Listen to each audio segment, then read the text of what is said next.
Welcome to the Legally Speaking podcast, powered by Kassoon Car. I'm your host, Rob Hanna. This week, I'm absolutely delighted to be joined by Ania Rontaler and Emma Sutcliffe. Ania is an M&A expert and corporate partner, and Emma is a top quality financial markets litigation partner.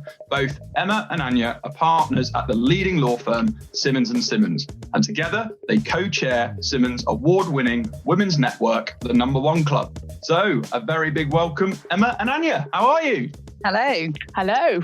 Really well, thanks. Good stuff. Pleasure to have you. So before we go through both of your amazing achievements and everything you've achieved in the legal space to date, we do have our customary icebreaker question on the Legally Speaking podcast, which is, on the scale of 1 to 10, 10 being very real, how real would you rate the reality series Suits in terms of its reality? I'm coming to you first, Emma.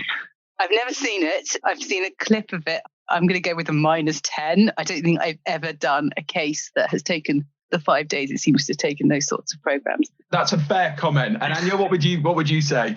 Well, Emma's clearly more highbrow than me, so I was quite partial to Suits at the beginning. But I wouldn't give it much more than a 4. I think what confused me, so I'm a corporate lawyer, as you said. Emma's a litigator, and I'm not quite sure what they are. They sort of dabble in corporate, they dabble in litigation. And the other thing is they never seem to have any paper or documents. I mean, that is my life, is paper and documents. So yeah, 4, I think. Quite glamorous as well. I'm not sure we're as glamorous. Well, on a good day. On a good day, indeed. So we always like to sort of start at the beginning of our guest journey. So why don't you sort of tell us both a bit about your backgrounds and how you got into the law? So Ania, why don't you start? So it's not a particularly exciting story. So it wasn't Suits that inspired me. I think, showing my age, it was a bit of LA law. So I think I always wanted to be a lawyer. I'm not quite sure I ever knew really what it meant. I did quite a sort of standard route. I did law and French at university. So I got to spend a year in the south of France, which was amazing. Went to law school in London, and then I got my training contract at Simmons. So I've been at Simmons my whole career. I actually joined Simmons wanting to be an employment lawyer. I thought that was going to be my thing, but actually I did corporate in my first seat as a trainee and absolutely loved it. I loved the excitement of it. I liked the problem-solving nature of it. So yeah, it's all quite standard, my journey into law, I'm afraid. Well, we like standards. So, and Emma, how about yourself? Yeah, not dissimilar, actually. I mean, I always really enjoyed debating at school and quite liked the idea of coming up with arguments. I didn't have anyone in my family who'd done law, so it was a bit of a risk, I suppose. But I did a few placements and I really enjoyed them. So I didn't read law at university. I read PPE, and I sort of followed a similar route to Ania, really. But I always had it in mind that I wanted to perhaps be a litigator and considered the bar. But after a couple of placements, I decided actually being a solicitor was for me, and I did something similar. I trained at another city law firm, but I have been at Simmons now for over 16 years and had most of my professional career here. So it's been great. Great stuff. And you're both partners and doing so fantastically well. If you were to say the best thing you enjoy about your jobs, what would it be? Emma, what would you say? I would say winning a case. I mean, that's sort of what a litigator would say, really. And by winning, it's not sort of straightforward as that, but it is the satisfaction of making new law or getting a great result for a client and really working with a team, because these things are hugely led by teams. It's not one or two people. It's very much, a group of people. I love that. And that's what I really enjoy about it. Great stuff. And how about you, Ania? What would you say is the best thing for you? That no 2 days are the same. So I've been doing this for, I can't believe I'm saying it, 17 years. And genuinely, I've had no 2 days that are the same. That's really important for me. It's about people, as Emma said. It's about listening to your clients and putting down on paper what it is they want. It's about working in teams. For me, that sort of keeps me going and has kept me going for about 17 years, as I said. Great stuff. Okay. And as I mentioned in the introduction, you both co-chair Simmons Simmons Women's Network, which I believe celebrated its 10-year anniversary in 2018. So for those not familiar with the initiative, Emma, why don't you start off by telling us a bit about it? Yeah, absolutely. So both Ania and I were involved at the beginning and were sort of the original team, as it were, that became part of the Number One Club. That's the name we give it. And we now call it TNOC for short. And the reason behind that is because of the name of our office at 1 Ropemaker Street in London, not because we consider ourselves in any position of grandeur. And we didn't want a name that just mentioned women. It was intended deliberately to be inclusive.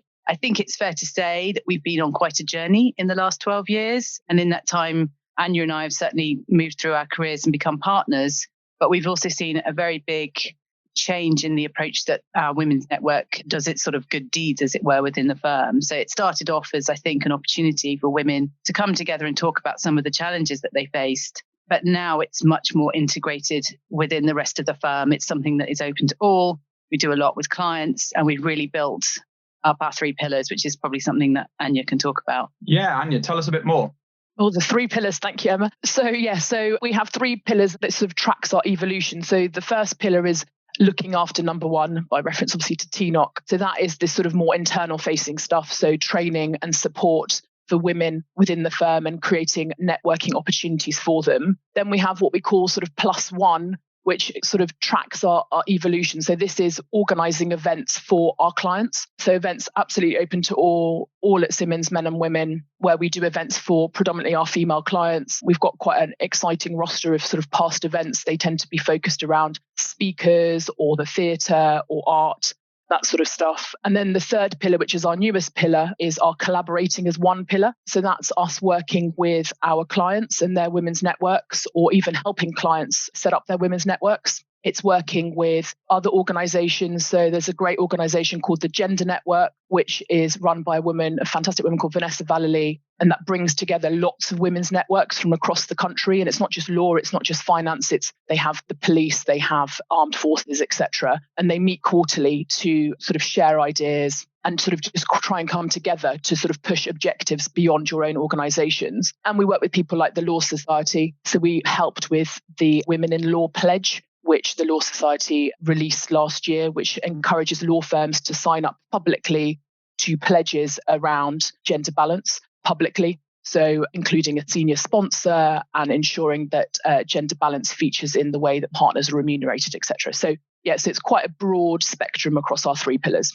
Great stuff. And thanks for sort of sharing and going into detail around that. What I would like to talk about is it's doing so well, TNOC. You're both doing such an amazing job with it, and it's doing so much good for the legal community. But to try and inspire others who may want to start an initiative, because, you have been going for a while now. Let's get real. Early on when you started, what were the challenges? If you were to do things differently, if you were to give advice to others, what would you suggest? Because you're doing so well now, but I can appreciate it probably wasn't straightforward at the beginning. So Emma, do you want to share a bit more of the journey? Yeah, absolutely. I mean, I think we'd both put our hands up and say we've made mistakes along the way and absolutely learned from those mistakes. I mean, I think what I would say to most people starting out is learn from others. We do that quite a lot with clients. We'll sit down with teams at our clients who are thinking about setting these things up and talk through with them what it is we think they can learn from us about and share those mistakes. And for example, one of those mistakes I think in the beginning was we did keep it a bit closed into women only. And I think the perception, I think wrongly, but it was a perception, was that it was a bit of a whinging mothers club, which wasn't true and wasn't fair,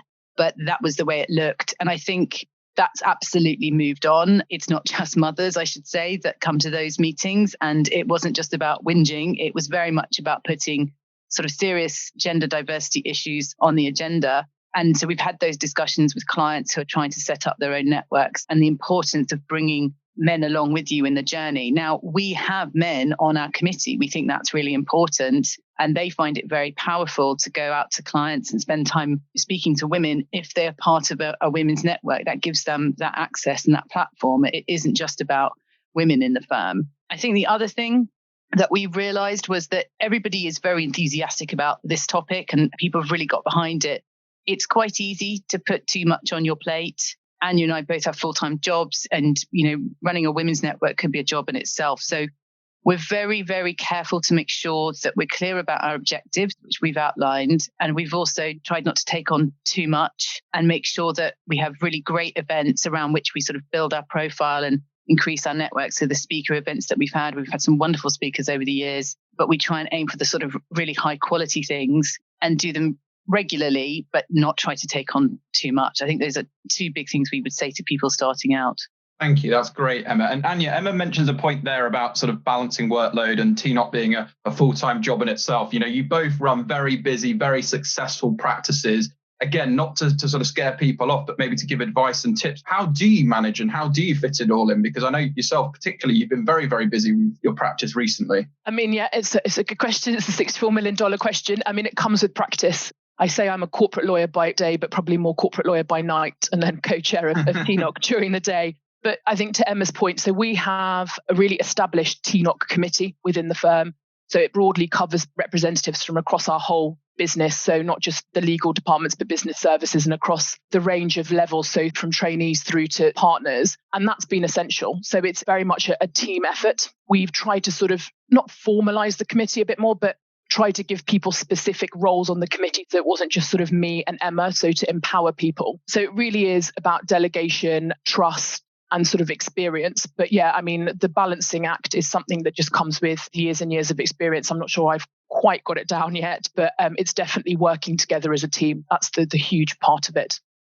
Great stuff. I definitely think a lot of people are going to be excited, very much interested following this discussion today. So Emma, how can people get involved with the Number One Club? Is it just for lawyers within Simmons? You've mentioned it's not just for women and men, but yeah, how can people get involved? Well, I should say it's not just for lawyers as well. I mean, one of the things we tried to make clear at the outset, and are certainly focused on more recently, is that the whole firm is invited. It's people in other functions, business support, HR, secretaries, anybody can come. And we do sort of make that clear. Anyone can be offered to be on the committee internally, but in terms of people externally, we run lots of events and we sort of do post them on LinkedIn. We're very happy to hear from clients if they want to participate. When we have those sorts of events, both the collaborators one approach and the approach where we invite people on a one-on-one basis. So absolutely put your hands up if you are interested. And Ania and I are always very happy to talk about our experiences. And we also do sort of public speaking. We do come along to various events. We do offer support to other clients. We've done joint events with clients. And I think that just helps amplify the message a bit better across the city and more widely if you're doing those kinds of things. So very happy to see people get involved. Brilliant. That's great to hear. And Ania, I understand TNOC separates HR issues from the women's network. So tell us more about this and why is that so important? Thanks, Rob. So that is really important. And that really, again, tracks the evolution of TNOC. So at the very beginning, I think we did sit around the table and talk about maternity leave, shared parental leave, and other things. That is very much not within the TNOC agenda anymore. I mean, don't get me wrong, we're obviously interested in it and we support those discussions. But I think it's really key for that to be owned by the firm, to be owned by management, because it's not just a women's issue, it's a firm-wide issue. So as well as TNOC, we have a gender balance committee internally, which is chaired by our senior partner, who's a huge champion of gender balance at the firm. And I'm not just saying that, it is genuine. He's won awards. It's true. And it is really important, I think, for an organization to really shift the dial on gender balance, to have sort of senior management advocating and really supporting. So on the gender balance committee, that's where we sort of talk about and feed into HR about more HR related matters so that it's not linked to TNOC. Because I think it almost devalues it a little bit if it's run by a sort of an internal women's network. It's sort of perceived more as a women's issue. So yeah, so that's been really key for us. Great stuff. And yeah, thanks again for sharing that. And Emma, coming to you with TNOC, what can other firms take note from TNOC, I guess is my question. What would you say to that? I mean, I think some people, and we do get this challenge occasionally, say, I don't think it adds particular value. It's just a group of women discussing issues, but actually we haven't seen any change. And I would refute that. I would say we've seen huge change within our organisation in the last 10 years. And I do think that our women's network has had a contributing factor to that. So I think we used to have approximately, I think it was 14% of women in the partnership when we both first started. I think we're now looking at something like 25% in London. And I think that is a lot to do with putting this issue, this gender balance issue, onto the radar of senior management. Now, I think the discussion is moving on a little bit from gender balance. I think it's moving more towards other types of diversity, and I think that is right. But I think what helps with that is that we, as a women's network, also support our other networks, so our ethnic minority networks and some of our LGBTQ networks and those sorts of things. And we are able to do that with the benefit of the experience that we bring to the table. So I think that's really valuable. And I do think we've seen change. Change doesn't happen quickly. This has taken 12 years. And actually, I would say that's quite fast. So it's absolutely about investing in it as a long-term project. Great stuff. And Ania, I understand that you were recently recognised as a Times Top 50 Employer for Women. So many congratulations. You also received over 9 different nominations at the Women in Law Awards. So tell us more about the achievements with the club. Awards are important in a way. We don't do it just for the awards, but the awards are important because I think it's important for people internally to see what the firm is doing around gender balance beyond just seeing the sort of the women at the partnership table and in senior positions. It's important for recruitment. Obviously, the lifeblood of our firm is the trainees and training them up and getting them through up to partnership. So it's really important from that perspective. For the 7th year, we've won or been listed in the Times Top 50 Employers for Women. For 2020, we're one of few law firms. That means a lot because it's sort of external recognition for all the good work that we're doing. And as you say, we've been shortlisted I think it's 7 categories, as you say, in the Women in Law Awards. I think the winners are announced in November, so we wait with bated breath. And I think I mentioned earlier as well that we also get recognition for our sort of male champions. I'm not sure that people love that term, but our male supporters. So Colin Passmore, our senior partner, was ranked in the Heroes, capital HER, 50 advocates for his achievement in championing gender balance and equality. So again, super important to us. But really, to Emma's point earlier, really the sort of the recognition that we need is seeing the numbers improving in the partnership. So we've really seen an increase and we are seeing a lot more. So over 40% of our internal partner promotions over the last good few years have been female. So it's those things that I think really drive us. Yeah, no, thank you. And congratulations again on all of those achievements because they are important and what you're doing deserves to be recognised. And Emma, how have you found that sort of running TNOC has had a positive effect on your practice? And has it made you a sort of better lawyer in the process? I should say I do it because I really passionately believe in it. And it's always been something that I felt very strongly about, even before I became a lawyer, that it was unclear to me why all these brilliant women around me were not achieving their full potential for no obvious reason. So it's been a long-term passion of mine. And so I do it for that reason. So in terms of having a positive effect, it's actually been enjoyable, but it's also been really helpful for my career. I mean, it gave me access to a network that I wouldn't have had. I knew my team around me, but I didn't necessarily know the other people in the firm. And it just instantly gives you that access and experience. And it makes you feel as though you're not alone on certain issues. So that was really helpful and supportive.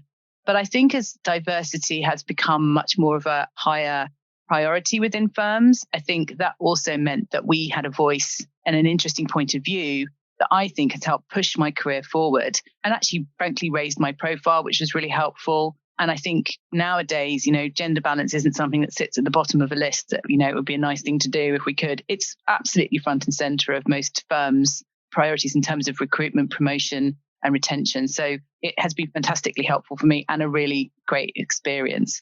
If I chip in there as well, if I may, the other thing is it gives you great access to clients. And look, we're lawyers and we depend on our clients. So it's given us the real opportunity, Emma and I, to really get to know clients and sort of get into the DNA of clients, if it's not too naff a thing to say.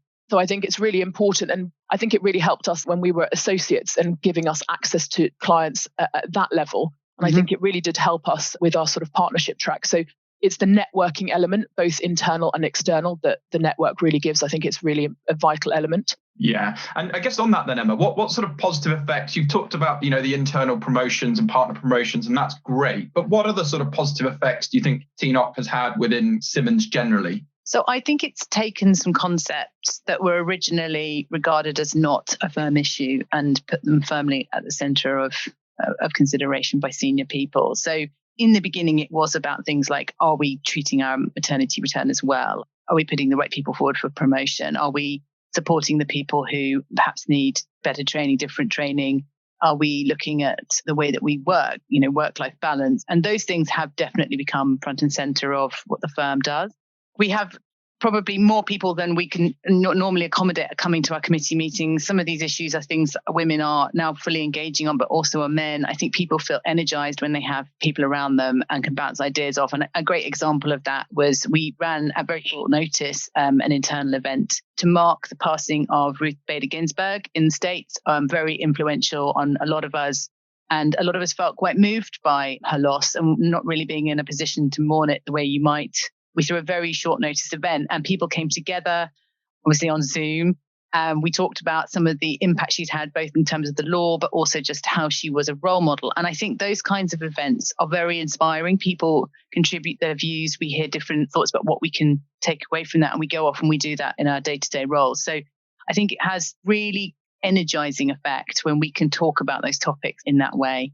The other thing, I think the positive effect is that, again, this is a bit naff, but it puts sort of gender on the agenda, as it were. And by that, I mean, I think it just makes people think twice. So they sort of look at the teams that they're putting together for pitches and for panels and so forth. I think it just puts it front and center and just makes sure that we're involving all our great female colleagues in sort of pitches and that sort of thing. Sort of just, I think, empowers people to have those conversations. So for me, that's very important. And I really hope that we see that with our eMerge network, which is our BAME network, to sort of make race and ethnicity a thing that people feel more comfortable talking about within the firm. Brilliant. And Ania, if I can come back to you, Emma very kindly sort of shared the challenges, the start of the journey and what it's basically taken for you to get to this level. I guess let's look at the positives, the future, with all the knowledge you've amassed and 12 years of sort of running TNOC. What does the future look like? What are the aspirations? Where do you want to be?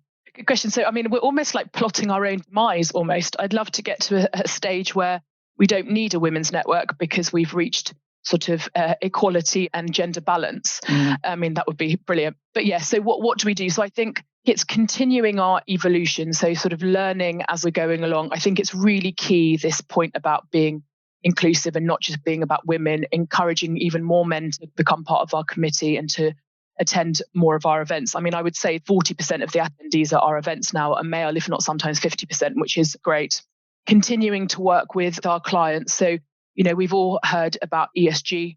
It's a huge agenda item for all businesses and boardroom agendas. So this is about looking at the impact that organizations have on the world from an environmental, social, and governance perspective. It is becoming a real hot topic or a hotter topic. The drivers for this are sort of numerous. So there's lots of regulation coming down the pipe that will affect particularly asset managers. I think there is a real push from sort of stakeholders, so employees, etc., investors, to make sure that companies have sort of good ESG credentials. And I think D&I, gender balance, etc., I think forms a big part of the S. So organizations are really looking at the balance that they have on their boards and within their organizations. So as ESG comes further up the agenda, I think it will, for the boardroom, I think it will push the D&I agenda even further. So it's exciting times. And I've just got to mention one thing. Emma is going to absolutely kill me for saying this, but it's my favorite thing that I've been posting on LinkedIn all week about. So anybody who's read LinkedIn knows that Legal 500 came out last week. Lawyer upon lawyer is posting where they've been ranked and quotes. But I really think Emma's quote trumps everybody. So this is from a client about Emma. I'm just going to read it. So Emma Sutcliffe is excellent. We know that. She's got the fighting spirit of a samurai warrior combined with the brains of a rocket scientist. Now that is something to aspire to. Ania, I'm going to quietly kill you for that. Good stuff. Thanks for sort of highlighting that with us. So Emma, as we wrap up, I'm sure this episode has definitely inspired lots of people to perhaps want to get involved or follow. So if people do want to follow, get in touch about anything we've discussed today, what's the best platform for them to do that? Feel free to shout out any web links or relevant social medias. We'll also share them with this episode as well, but go for it. Yeah, so Ania and I regularly post on LinkedIn and we're always very happy to hear from people that way. If you do work for a firm in the city and you've heard of us, we're always happy to speak to anyone who's thinking of setting up a network or is thinking of running events for networks. Equally, if they would like to partner on running events, we always love to consider and hear different views about that. There's also detail on our external website about our women's network. So again, the number one club or TNOC, so anyone can get in touch through that route. Excellent. Well, thanks a million, Ania and Emma. It's been a real pleasure having you both on the Legally Speaking podcast. Wishing you both lots of continued success with your legal careers and all things TNOC. I'm sure we'll be speaking with you again in the future. But for now, a massive thank you and over and out.